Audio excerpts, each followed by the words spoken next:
کامیاب ہوئی ہے انڈیا نے؟ کامیابی یہی ہے کہ عنقریب ڈیزل 8 روپے مہنگا ہو رہا ہے اور پیٹرول 11 روپے.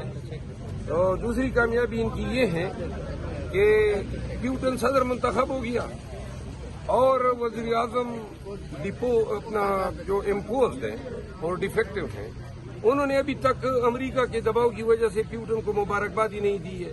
یہ آپ کی فارن پالیسی ہے. ایران پہ اٹیک ہوا اسرائیل نے کیا.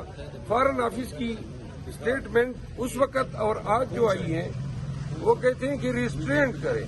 کیا ریسٹرینٹ؟ فلسطینیوں کا بیخ نکال دیا, بچوں کو 15,000 بچوں کو مار دیا. ہمارے فارن آفس کی یہ پالیسی بن گئی ہے. اور آپ کو مزے کی بات یہ بتاؤں, جہاں تک ہمیں اطلاعات ہیں پاکستان نے 2 اڈے جو ہیں وہ بلوچستان میں ایران اور افغانستان کے بارڈر کے نزدیک جو ہیں امریکیوں کو دیے ہیں. تو یہ ہماری فارن پالیسی ہے. تو سر حکومت نے تو بہت دعوے کیے تھے کہ عوام کو ریلیف فراہم کرے گی, تو ابھی تک آپ کیا سمجھتے ہیں؟ ریلیف کے لیے یہ آئے ہیں. آپ کو یہ سمجھ آ رہی ہے 17 MNAs کے ساتھ یہ وزیر اعظم بن سکتا تھا. یہ ریلیف کے لیے تو ڈاکو ہے, ڈاکہ ڈالا ہے ہمارے مینڈیٹ پہ, تو اب آ کے وزیر اعظم بن گیا ہے. یہ ریلیف کے لیے نہیں آئے. یہ IMF کے پیسے آئیں گے تو یہ اپنا حصہ نکال کے پھر جو ہے ڈیل کر کے بھاگیں گے.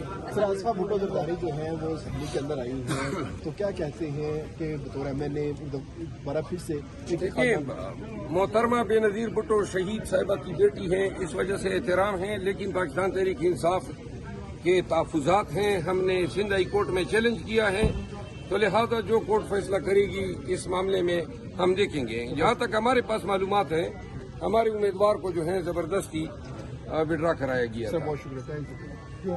سر حکومت نے روٹی سستی کرنے کا اعلان کیا ہے. نان بھائیوں نے